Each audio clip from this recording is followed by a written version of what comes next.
नमस्कार दर्शक बंधु आपण मानक टीआरओ 24 न्यूज को स्वागत। आसंतु नजर पकाइबा आज खबर उपरे।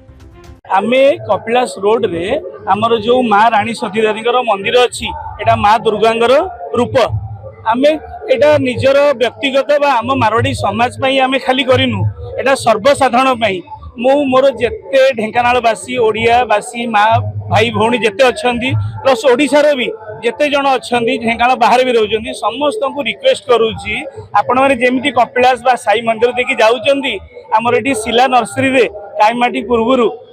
आपण माँ सतीदेवी मंदिर आसतु माँ को दर्शन करूँ आशीर्वाद भोग करूँ एटा सर्वसाधारण पई अछि कहा पई हेमती निजर बोली हमर नाही मु समस्त को करूची थरे आसिकी दर्शन करिकी जांतु।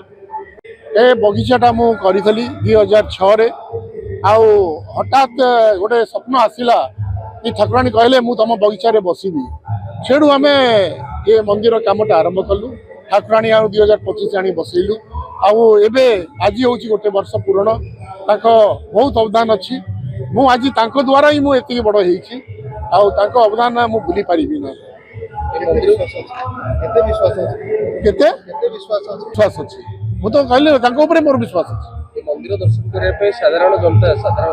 समस्त ओपन अच्छी समस्त ये आमर से रानी सती ये अच्छा शिवंकर ये अच्छी राधाकृष्ण अच्छा नवग्रह अच्छा रामचंद्र अच्छी हनुमान अच्छी आम रानी सती दादी आमर कुल की देवी बहुत लोकंकर कुल देवी अच्छा आम राजस्थान आनी ये स्थापित करूँ 25 मसीहा अक्षय तृतीय दिन प्राण प्रतिष्ठा करूँ आज गोटे वर्ष पर आज अक्षय तृतीय प्रथम वार्षिक उत्सव पालन करुचु। आज 500 ରୁ 700 भक्तर समागम होती कटक भुवनेश्वर अनुगुल तालचेर ढेंकानाल आखपाख भुवन कामाख्यानगर सबुआड़ू आम डिवोटी आसुच्च बंदोबस्त देखो आमर आज्ञा मंगल पाठ गोटे हुए दादी मंगल पाठ जमी हनुमान चालीसा श्याम बाबा ये सेमती दादी मंगल पाठ होची मंगल पाठ पर संध्या बेलू प्रसाद सेवन हम 56 भोग लगे